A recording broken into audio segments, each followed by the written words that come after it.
إن الحمد لله نحمده ونستعينه ونستغفره ونؤمن به ونتوكل عليه ونعوذ بالله من شرور أنفسنا ومن سيئات أعمالنا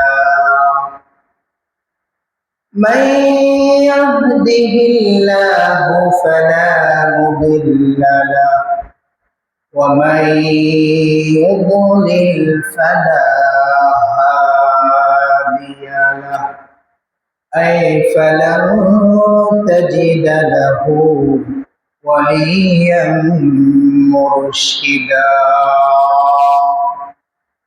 ونشهد أن لا إله إلا الله وحده لا شريك له ونشهد أن سيدنا وسندنا وحبيب ربنا وطبيبنا وطبيب قلوبنا ومولانا محمدا عبد الله ورسوله الذي أرسله بالحق بشيرا ونذيرا وداعيا إلى الله بإذنه وسراجا وقمرا منيرا أما بعد فقد قال الله تعالى في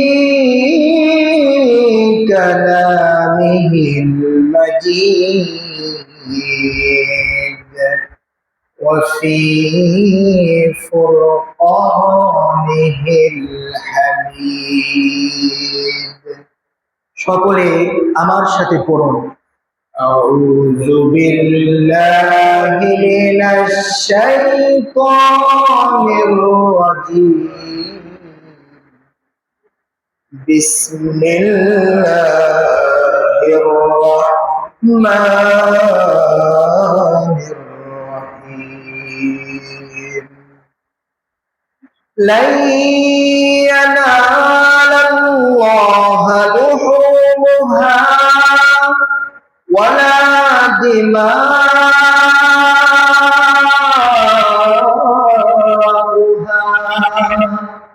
ولكن يناله التقوى منكم وقال النبي صلى الله عليه وسلم ما من أيام العمل الصالح فيها أحب إلى الله هذه الأيام العشر أو كما قال النبي عليه الصلاة والسلام صدق الله العظيم وصدق رسوله النبي الكريم ونحن على ذلك لمن الشاهدين والشاكرين والحمد لله رب العالمين سبحانك لا علم لنا إلا ما علمتنا إنك أنت العليم الحكيم সকলে দুরূদে ইব্রাহিম পড়ি اللهم صل على محمد وعلى آل محمد كما صليت على إبراهيم وعلى آل إبراهيم إنك حميد مجيد اللهم بارك على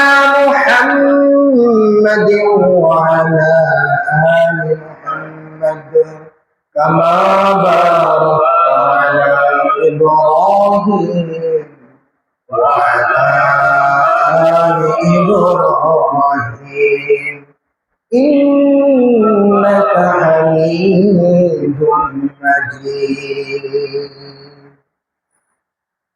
সকল প্রশংসাকার আল্লাহ। আমরা আজকে সপ্তাহের মধ্যে সর্বশ্রেষ্ঠ দিনে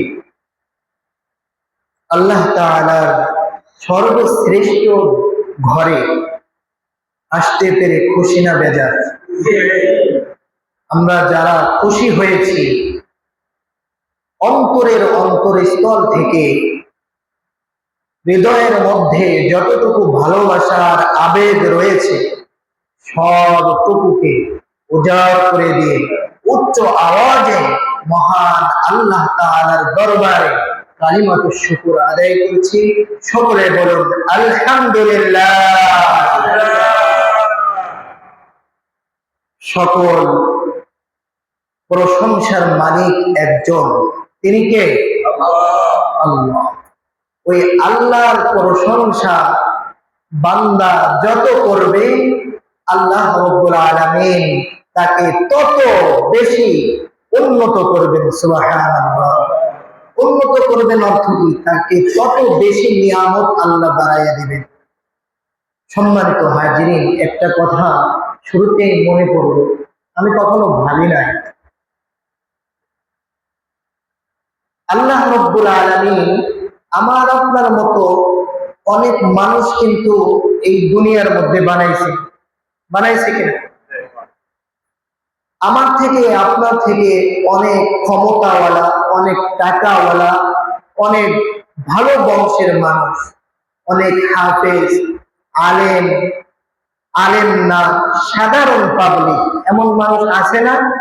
আছে।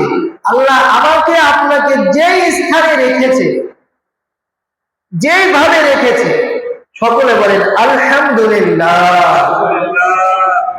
কারণ পৃথিবীর দিকে একটু, সমাজের দিকে, বিভিন্ন হসপিটালের বেডের দিকে যদি একটু লক্ষ্য করি, দেখা যাবে আমরা তো জুমার নামাজ যে যেভাবে হোক না কেন আসতে পেরেছি, কিন্তু অনেকে আছে জুমার নামাজ পড়ার ইচ্ছা আছে কিন্তু মসজিদে আসতে পারে নাই।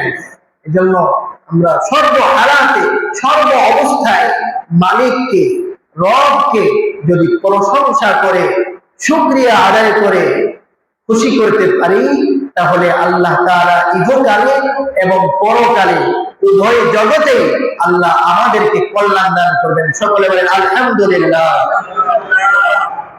সম্মানিত হাজিরিন, আজ আমরা যেই মাসে,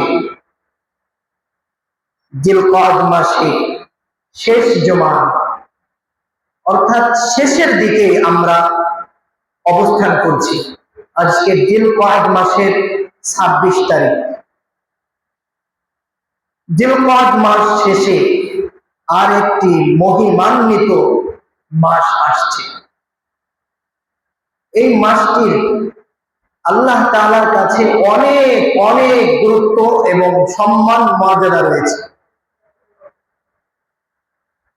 হাদিসের মধ্যে আল্লাহর নবী বলেছেন, কোরআনের মধ্যে আল্লাহ তাআলা নিজে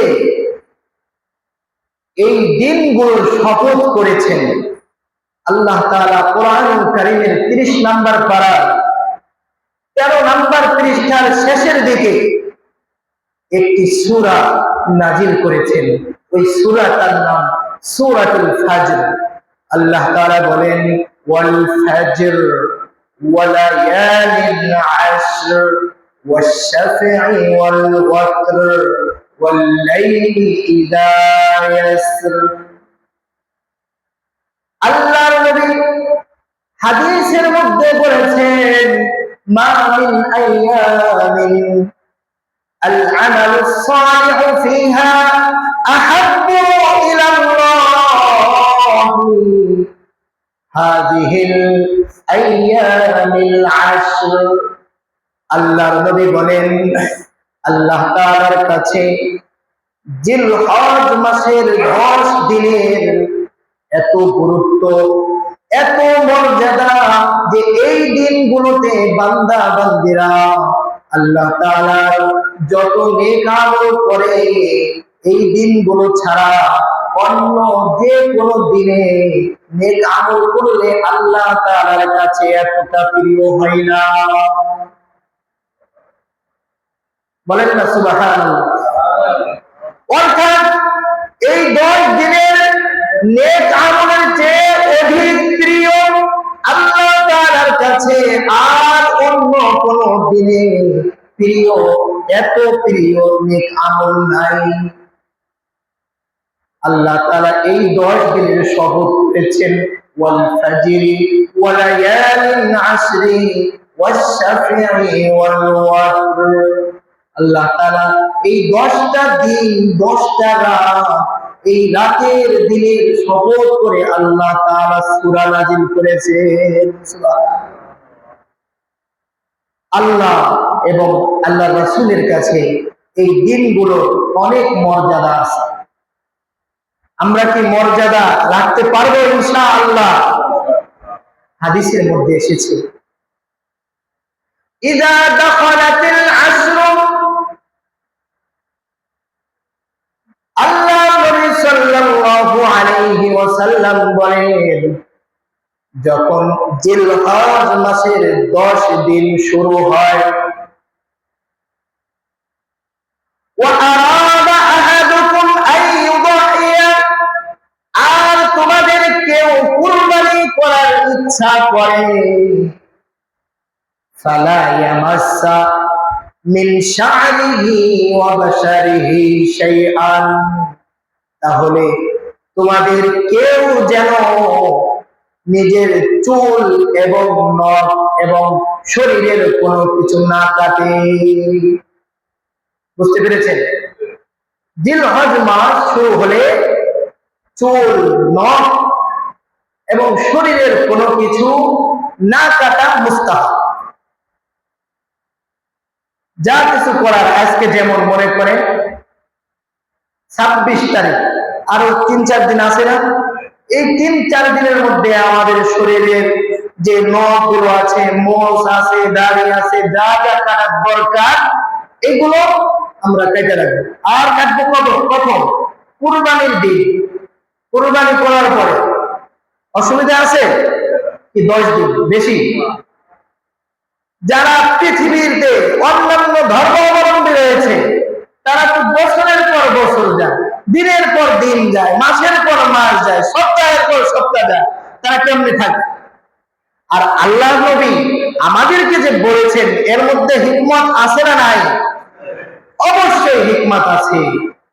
মুহতারাম হাজিরিন, এর মধ্যে প্রথম নাম্বার যে হিকমত সেটা হলো কুরবানি দাতা নিজেকে আল্লাহ তাআলার সন্তুষ্টির জন্য প্রস্তুত করবে।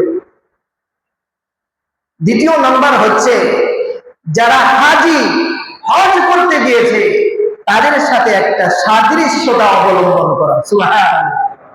তৃতীয় নাম্বার হচ্ছে যারা এই চুল, নখ এবং শরীরের কোনো কিছু না কাটবে, যারা কুরবানি দাতা তাদের হৃদয়ের মধ্যে কুরবানির গুরুত্ব অনুভব হবে। সুবহানাল্লাহ। মুহতারাম হাজিরিন, তো এগুলো করলে উপকার না ক্ষতি? উপকার। যদি কেউ ভুলে কেটে ফেলে অথবা ইচ্ছাকৃত ভাবে কাটে, তাহলে কি তার কুরবানি হবে না? কি বলে? তার কুরবানি হয়ে যাবে, কুরবানিতে কোনো প্রকার কোনো সমস্যা হবে না। তবে এটা ভালো কাজ, মুস্তাহাব কাজ। এক আল্লাহর ওলি জিলহজ মাস শুরু হলে তার নখ, শরীরের লোম, চুল কোনো কিছু কাটতেন না। তাকে জিজ্ঞাসা করা হলো, আপনি আল্লাহর ওলি, আপনি একজন আল্লাহর প্রিয় বান্দা, আপনি কেন জিলহজ মাস শুরু হলে এই নখ চুল কাটেন না? তখন সে বলল, আল্লাহর ওলি উত্তর দিল, এটা নবীজির একটা সুন্নাত, আর পৃথিবীর মানুষ এই ছোট্ট সুন্নাতটাকে পালন করে না, আমি এই জন্য পালন করি। কাল হাসরের ময়দানে এই ছোট্ট সুন্নাত অনেক মানুষের নাজাতের কারণ হবে। সুবহানাল্লাহ। এক গরিব ব্যক্তি, গরিব মানুষ, কুরবানি দিতে পারে না। প্রতি বছর নিয়ত করে যে, আল্লাহ আমাকে যদি তুমি তৌফিক দাও তাহলে আমি আগামী বছর কুরবানি দিব। কিন্তু দেখা যায় সে আর তৌফিক প্রাপ্ত হয় না, কুরবানিও দিতে পারে না। সে কি করে? প্রতি বছর যখন জিলহজ মাস শুরু হয়, জিলহজ মাসের শুরু থেকে নিয়ে কুরবানির দিন পর্যন্ত সে তার নখ, তার চুল, তার শরীরের কোনো কিছু কাটে না। সে সাদৃশ্যতা অবলম্বন করে যে যারা কুরবানি দেন তারা যেমন না কাটে, আমিও ওইভাবে না কেটে তাদের সাথে সাদৃশ্যতা অবলম্বন করি। মুহতারাম হাজিরিন, এতে দেখা যায় হাদিসের মধ্যে এসেছে, মান তাশাব্বাহা বিকওমিন ফাহুয়া মিনহুম, যে ব্যক্তি অন্য কোন কওমের, অন্য কোন ব্যক্তির সাদৃশ্যতা অবলম্বন করলো, কেমন যেন সে সেটাই করলো। সুবহানাল্লাহ। তো ওই গরিব ব্যক্তি কেঁদে কেঁদে বলে, আল্লাহ তোমার কাছে কুরবানি করার জন্য আমি তৌফিক চেয়েছি। আল্লাহ আমি তো কুরবানি প্রাপ্তদাতা হই নাই, কুরবানি দেওয়ার মতো আমার কোনো তৌফিক নাই। আল্লাহ তোমার প্রিয় বান্দা যারা কুরবানি করছে তাদের সাথে আমি সাদৃশ্যতা অবলম্বন করেছি। আল্লাহ তুমি এদের ওসিলায়, এদের সাদৃশ্যতা গ্রহণ করার কারণে তুমি আমাকে কুরবানির সওয়াব দান করে দিও। মুহতারাম হাজিরিন, আল্লাহ তাআলা এমনও হতে পারে যারা কুরবানি দেবে আর যারা দেবে না, তারাও যদি কুরবানি যারা দেবে তাদের সাথে এই বিষয়গুলোতে আল্লাহ নবীর একটা সুন্নাত পালন করে, তাহলে আল্লাহ তাআলা কুরবানি ওয়ালাদের মতো তাদেরকেও কুরবানির সওয়াব দান করে দিতে পারেন কি পারেন না? অবশ্যই পারেন। তবে আমরা এই সুন্নাতটা, এই মুস্তাহাব আমলটা আমরা করতে পারবো তো ইনশাআল্লাহ? ইনশাআল্লাহ। মুহতারাম হাজিরিন, আজ সমাজের বাস্তবতা হচ্ছে সমাজের মানুষ কুরবানির পশু নিয়ে ব্যস্ত। নিয়ে কুরবানির পশু নিয়ে ব্যস্ত, কখন কুরবানি করব, কখন কুরবানির পশু কিনব, কখন জবাই দিব, কখন কুরবানি আসবে, এটা নিয়ে ব্যস্ত। কিন্তু কেউ তাকওয়া নিয়ে ব্যস্ত নয়। আল্লাহ তাআলা কোরআনের মধ্যে বলেছেন, লা ইয়ানালাল্লাহু লুহুমুহা ওয়ালা দিমাউহা ওয়ালাকিন ইয়ানালুহুত তাকওয়া মিনকুম। আল্লাহ তাআলা বলেন, আল্লাহ তাআলার কাছে পশুর গোশত বা রক্ত কোনো কিছু পৌঁছে না। আল্লাহ তাআলার কাছে পৌঁছে শুধু তোমাদের অন্তরের তাকওয়া। সুবহানাল্লাহ। তো আমরা যেহেতু সামনে জিলহজ মাস শুরু হচ্ছে, এই জিলহজ মাস শুরু হওয়ার আগে আমরা পশু কিনবো না? কুরবানির আগে আমরা তো পশু অবশ্যই কিনবো। এই জন্য আমি বলছি, আল্লাহ তাআলা বলেছেন, আল্লাহ তাআলার কথা বলেই আমার মতো অধমের মুখ দিয়ে আমি বলছি যে আল্লাহ এখানে কুরবানির গোশত এবং রক্ত, এগুলো কিন্তু আল্লাহ দেখেন নাই, আল্লাহ এগুলো চান না। আল্লাহ শুধু চান অন্তরের মধ্যে যে তাকওয়া, একটা বিশুদ্ধ নিয়ত, এই নিয়তটা আল্লাহ চান।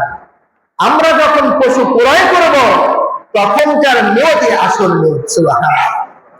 কোন ব্যক্তি যদি পশু ক্রয় করার পর তার পশুটা চোরে নিয়ে যায় অথবা হারাই যায়, তাহলে কি হবে বলেন তো? কি হবে? আল্লাহ পাক রব্বুল আলামিন ওই ব্যক্তি যে পশু ক্রয় করেছে, ওই পশুর বিনিময়ে যদি কোনো গরিব ব্যক্তি হয় তাহলে তাকে আরেকটা ক্রয় করতে হয়। বুঝতে পেরেছেন? হারায় যায় অথবা চুরি হয়ে যায়, তাহলে কি করতে হয়? আরেকটা ক্রয় করে তাকে সেটা আদায় করতে হয়। এমন নয় যে সে নিয়োগ করেছে যেটা সে কুরবানি করবে, হারাই গেছে তো আদায় হয়ে গেছে, তা নয়। কারণ সে যেটা নিয়োগ করেছে সেটা করা তার জন্য ওয়াজিব।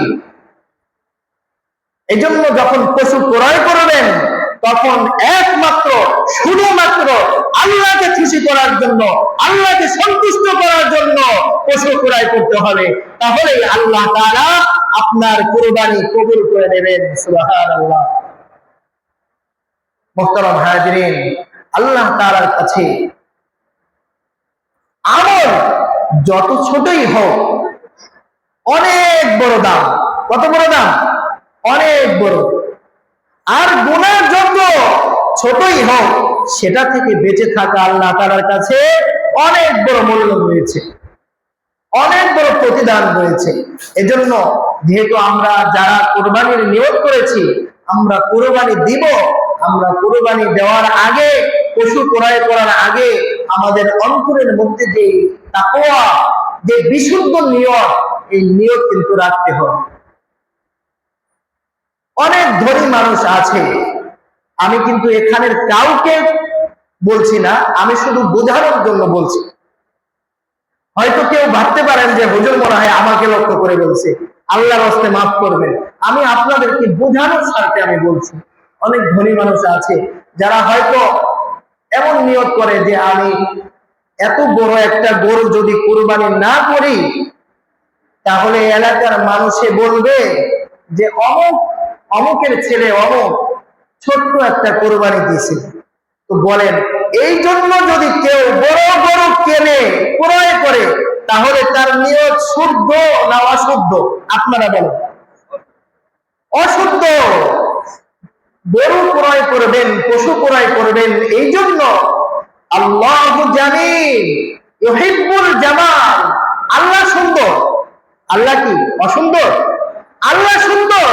ইউহিব্বুল জামাল, আল্লাহ সৌন্দর্যকে, পবিত্রতাকে আল্লাহ তাআলা পছন্দ করেন। নিয়ত করবেন যে আল্লাহ তো সুন্দর, আল্লাহ সুন্দর জিনিসকে ভালোবাসেন, পবিত্র জিনিসকে ভালোবাসেন। এই জন্য আমি আল্লাহ তাআলার জন্য দেখতে সুন্দর হয়, দেখতে মায়া লাগে, ভালো লাগে, এরকম দেখে একটা গরু অথবা ছাগল যে যেটা করেন এইভাবে পশু ক্রয় করবেন, আর দেখবেন ইনশাআল্লাহ। এমন নয় যে কিছু টাকা কম, লেজ কাটা, ঠ্যাং বেঁকা, কান নাই, হ্যাঁ, অথবা হাঁটতে পারে না, লড়তে পারে না, শক্তি নাই, দেখতে ভালো দেখা যায় না, এগুলো না। আপনি চিন্তা থাকবে যে আল্লাহু জামিল ইউহিব্বুল জামাল, আল্লাহ তো সবকিছুই সৃষ্টি করেছেন সুন্দর করে। সবকিছু কি সুন্দর করে সৃষ্টি করেছেন না? সবকিছু সুন্দর করে সৃষ্টি করেছেন, তবে মানুষের চোখে সব কি সুন্দর দেখা যায়? আপনার চোখে আল্লাহ দেখবেন অন্তরের তাকওয়া, যে আপনি কতটুকু আল্লাহকে সন্তুষ্ট করার জন্য, আল্লাহকে খুশি করার জন্য আপনি কত সুন্দর একটা গরু ক্রয় করেছেন, এটা দেখবেন আল্লাহ। মুহতারাম হাজিরিন, এজন্য গরু ছোট কিনবেন, অসুবিধা নাই, কিন্তু কাকে খুশি করার জন্য? আল্লাহকে খুশি করার জন্য। আর এটা করতে হবে কখন? যখন গরু ক্রয় করতে যাবেন তখনই। আপনি ক্রয় করবেন এক নিয়তে আর ইয়া করবেন আরেক নিয়তে, এটা হবে না। আপনি মসজিদে আসছেন নামাজ পড়ার জন্য, বাড়ির থেকে যখন গোসল করেছেন, যখন ওযু করেছেন, তখন মনে মনে ভাবছেন যে আমি এখন গোসল করে এই ওযু দিয়ে আমি জুমার নামাজ পড়ব, ওইটাই আপনার নিয়ত হয়ে গেছে। সুবহানাল্লাহ। আপনি যখন পশু ক্রয় করতে যাবেন, পশু ক্রয় করবেন, ওই সময় আপনার অন্তরের মধ্যে আল্লাহর প্রতি কতটুকু ভালোবাসা আছে আল্লাহ ওইটা দেখবেন, ওইটাই আল্লাহ কবুল করে দেবেন। সুবহানাল্লাহ। মুহতারাম হাজিরিন, জিলহজ মাস শুরু হতে যাচ্ছে। জিলহজ মাস আসার আগে আমাদের কি করতে হবে?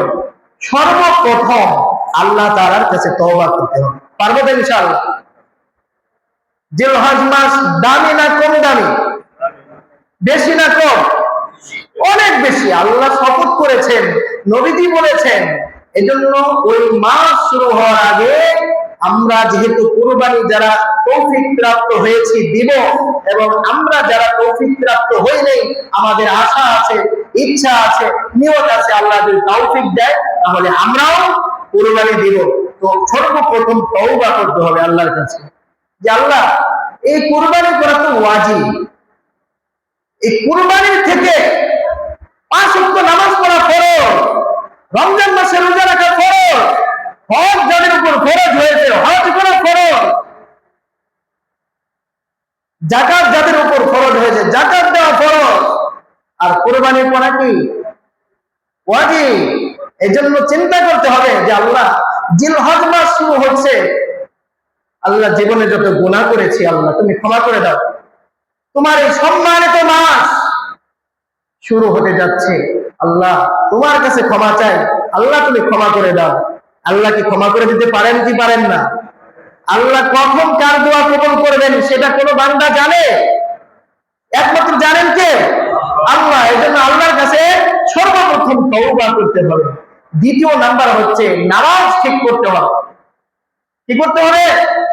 নামাজ ঠিক করতে হবে। যারা নামাজ ঠিক মতো আদায় করি না, আমরা নামাজ 5 ওয়াক্ত পড়ার জন্য চেষ্টা করব। তৃতীয় নাম্বার হচ্ছে যখন আমরা জিলহজ মাসের চাঁদ দেখব, চাঁদ দেখা থেকে নিয়ে শুরু করে আমরা উচ্চ আওয়াজে তাকবীর বলতে থাকবো, আল্লাহু আকবার, আল্লাহু আকবার, লা ইলাহা ইল্লাল্লাহু, আল্লাহু আকবার, আল্লাহু আকবার, ওয়ালিল্লাহিল হামদ। আল্লাহু আকবার বলতে কি ভালো লাগে না? আল্লাহু আকবার বলতে ভালো লাগে না? অবশ্যই। আল্লাহ কত মধুর, সুন্দর শব্দ। যার দাঁত নাই সেও বলতে পারে না? কি বলেন? বলতে পারে না? সবাই বলতে পারে, ছোট বাচ্চারাও বলতে পারে। এজন্য আমরা তাকবীর বলা শুরু করব, পবিত্রতা। আল্লাহু আকবার, আল্লাহু আকবার, লা ইলাহা ইল্লাল্লাহু, আল্লাহু আকবার, আল্লাহু আকবার, ওয়ালিল্লাহিল হামদ। তো বলতেছিলাম চতুর্থ নাম্বার হারাম। যত হারাম আছে, আপনার ইনকামে হারাম, আপনার মনে করেন যে আপনার সম্পর্কে রয়েছে হারাম, এই যা কিছু রয়েছে এই হারাম সব কিছু ছেড়ে দিতে হবে। পারবো তো ইনশাআল্লাহ? কারণ কেউ যদি কুরবানি করে আল্লাহর সন্তুষ্টির জন্য চুরি করে আয়না, এরপরে যদি সে কি করে কুরবানি করে, ওই কুরবানিতে আল্লাহ কবুল করবে? করবে না। এই জন্য আমার আপনার ইনকামের মধ্যে যত ধরনের হারাম আছে, হারামের সাথে সম্পর্ক রয়েছে, ওইগুলোকে বাছাই করে বাদ দিয়ে দিব। আর যত ধরনের হালাল আছে আমার আপনার কাছে মনে হবে যে এটা আমার হালাল, 100% হালাল, তখন ওইটা দিয়ে আমরা কুরবানির বড় ক্রয় করবো। পারবো তো ইনশাআল্লাহ?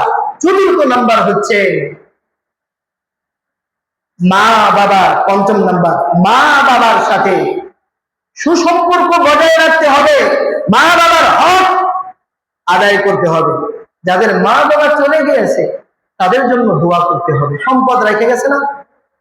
আর যাদের মা বাবা আছে, টাকা দিয়ে পারি, সময় দিয়ে পারি, যে যেভাবে পারি, মা বাবাকে খুশি রাখার দরকার আছে না নাই? আছে। হাদিসের মধ্যে এসেছে আল জান্নাতু তাহতা আকদামিল উম্মাহাত, মায়ের পায়ের নিচে জান্নাত, মা বাবার পায়ের নিচে জান্নাত। আপনি দুনিয়ার মধ্যে সব কিছু কুরবানি টুরবানি সব কিছু করবেন, কিন্তু মা বাবার খোঁজ খবর রাখবেন না, মা বাবার সাথে ভালো ব্যবহার করবেন না, মা বাবাকে খাওয়াইবেন না, মা বাবার চিকিৎসার জন্য টাকা পয়সা দিবেন না, ব্যয় করবেন না, সব কিছু করবেন, ইবাদত করবেন, আল্লাহ এগুলো কবুল করবে না। এই মা বাবার হক আল্লাহ কোরআনের মধ্যে বলেছেন, ওয়াকাদা রাব্বুকা আল্লা তা'বুদু ইল্লা ইয়্যাহু ওয়া বিল ওয়ালিদাইনি ইহসানা। আল্লাহ বলেছেন আল্লাহর ফয়সালা, আল্লাহর ইবাদত করবে, এরপরে মা বাবার সাথে সৎ ব্যবহার করবে। পারবে তো ইনশাআল্লাহ? আল্লাহ আমাদের সবাইকে তৌফিক দান করুন। প্রিয় ভাইয়েরা আমার, আমরা জীবনে অনেক মাস পেয়েছি, আমরা জীবনে অনেক জিলহজ মাস অতিক্রম করেছি, অনেক কুরবানি দিয়েছি, কিন্তু কখনো কি আমার আপনার ভিতরে যে নফস আছে, এই নফসকে কখনো কি কুরবানি দিতে পেরেছি? এটা কি কখনো ভেবেছি? ভাবি নাই। এই কুরবানির সাথে সাথে, কুরবানির পশু জবাই দেওয়ার সাথে সাথে, কুরবানি করার সাথে সাথে আমার আপনার মধ্যে যে নফস রয়েছে, পশুত্ব স্বভাব রয়েছে, এটাকে এই সাথে কুরবানি দিতে হবে। পারবো তো ইনশাআল্লাহ? আজ যদি আমরা আল্লাহর দিকে ফিরে না আসি, তাহলে কখন আসব? সময় আছে? কারো জানা আছে? না। এই জন্য এই মহিমান্বিত মাস জিলহজ মাস শুরু হতে যাচ্ছে। আমরা সকলেই আল্লাহ তাআলার কাছে আন্তরিকভাবে তওবা করব। আর যে কথাগুলো কোরআন এবং হাদিস থেকে আমি বললাম, আল্লাহ আমাকে এবং আমাদের সবাইকে আল্লাহ তাআলার সন্তুষ্টির জন্য আমল করার তৌফিক দান করুন। আমিন। ওয়া আখিরু দাওয়ানা আলহামদুলিল্লাহি রাব্বিল আলামিন।